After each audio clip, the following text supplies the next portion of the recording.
नमस्कार, good morning. आणि जसं तुम्ही पाहताय आमचं घराचं काम आता सुरू होणार आहे. आणि जर तुम्हाला हे घर आम्ही कसं बांधणार आहोत हे एका प्रोसेसमध्ये बघायचं असेल तर तुम्ही काइंडली सबस्क्राईब करा.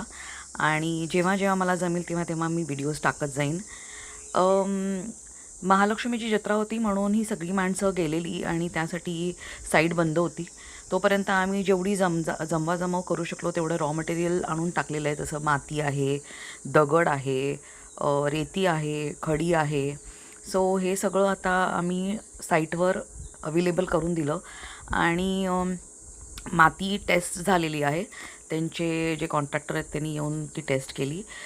त्या तिकडे तिथून आम्ही ते सुरुवात करणार होतो, पण मला वाटतं ते लोक ऑपोजिट साईडनी सुरुवात करतील. पण पाया बांधून झाला आहे, बेसिकली पाया बांधून झालेला आहे.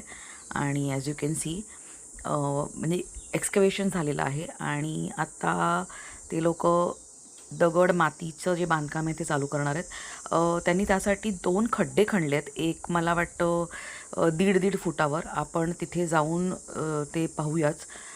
सो आपण तिथे जाऊया. ते लोक माती टाकतायत. I am allergic to dust म्हणून मी जरा लांबच थांबले. पण I think I don't have a choice, मला जावंच लागेल तिथे. सो आता तुम्ही बघताय ते लोक माती जमा करतायत आणि त्या खड्ड्यात टाकतायत. तिथून ही माती आहे ती आम्ही आमच्या पाठच्याच एका प्लॉटमधनं घेतली आहे आणि त्यांच्याकडनं विकत ऑब्व्हियसली त्यांनी आणून इथे ती टाकली आहे. आणि ती टेस्ट करून त्याच्यामध्ये ते लोक बघतात किती क्ले आहे, किती सँड आहे ते सगळं. आणि त्या हिशोबाने ठरवतात इज इट ओके फॉर बांधकाम. आणि मग त्याच्यात एक 2% किंवा 3% सिमेंट टाकलं जातं स्लरी करून आणि रेती मिक्स केली जाते. आता आपण बघूयात. तिकडे कैलासदादा ती माती आहे ते भिजवत आहेत पूर्ण. ती माती सोक केली जाईल एक रात्र आणि कदाचित उद्यापासून ते लोक कामाला सुरुवात करतील.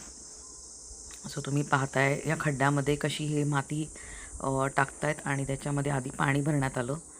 सो ही मुरमाड जमीन आहे, सो ही पाणी होल्ड करते. सो जरी खड्डा खणला आहे तरी पाणी ड्रेन होऊन जात नाही आहे, ॲज यू कॅन सी. आणि आता तुम्ही बघताय ती पूर्ण माती चांगली भिजली पाहिजे. आणि मी कैलासदादांना तेच विचारत होती की ह्याच्यामध्ये ही क्वालिटी कशी आहे मातीची. तर ते बोलले की खूप जास्त खराब पण नाही आणि खूप अगदीच चांगली पण नाही आहे, ओके आहे. जेवढं आम्हाला लोकल मटेरियल मिळेल तेवढं आम्ही ट्राय केलेलं आहे.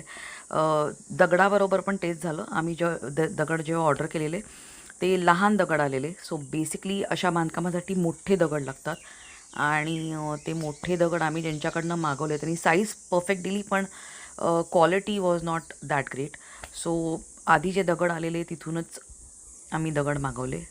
आणि आता हे लोक लाईन दोरीनी लेवलिंग करतात एका साईडला मिस्त्री, आणि एका साईडला हे लोक माती आणि सिमेंट आणि रेती भिजवत आहेत. सो मी दादांना ते पण विचारलं की क्रश सँड का रेती, तर ते म्हणाले रेती रेती यूज करणार आपण याच्यासाठी, क्रश सँड नाही यूज करणार अनलेस रेती इज नॉट अवेलेबल. मग मला वाटतं crush sand is the option. पण ही आता माती भिजवल्यानंतर ती तुडवली जाणार पायाने. बेसिकली त्याच्यात ती मिक्स केली जाणार पायाने. इथे म्हणजे मिस्त्री काका आहेत तर त्याच्यामध्ये उतरून ते मिक्स करतील ही सगळी रेती. सो नदर थिंग मला जे तुम्हाला सांगायचं आहे की गावाच्या साईडला घर बांधणं सोपं नाही आहे. तुम्ही पाहिलं असाल माझा रोड अजून बनलेला नाही आहे. So just because of the war त्यांचं असं म्हणणं आहे की बिटुमेन खूप महाग झालं आहे. 35 to 40% वर गेलं आहे. पण इथे एवढं पॉलिटिक्स आहे की एक कॉन्ट्रॅक्टर येऊन जेव्हा बघून जातो की काय आहे आणि काय नाही आहे, तेव्हा दुसरा कॉन्ट्रॅक्टर म्हणतो अरे पण ती माझी साईट आहे, मी तिथे करणार आहे. जेव्हा की त्या कॉन्ट्रॅक्टरनी आम्हाला कोटेशन पण दिलेलं नसतं. दे व्हेरी ॲडमेंट की ती साईट माझी आणि तिथे काम नाही करायचं, किंवा हे सगळं पॉलिटिक्स भरपूर चाललेलं असतं. सो मला माहीत नाही हा रोड कधी बनणार आहे. I am just crossing my fingers. पण हो, डांबर आता अवेलेबल नसल्यामुळे it is getting delayed. That is what is been told to us. मला पण काही ते माहिती नाही आहे. आता तुम्ही पाहताय काका उतरलेत मस्तपैकी आणि त्याच्यामध्ये बघतायत काही दगड खडी काही लागतात का पायाला, ते बाजूला करण्यात येत आहेत. ते सगळे बाजूला करण्यात येतील.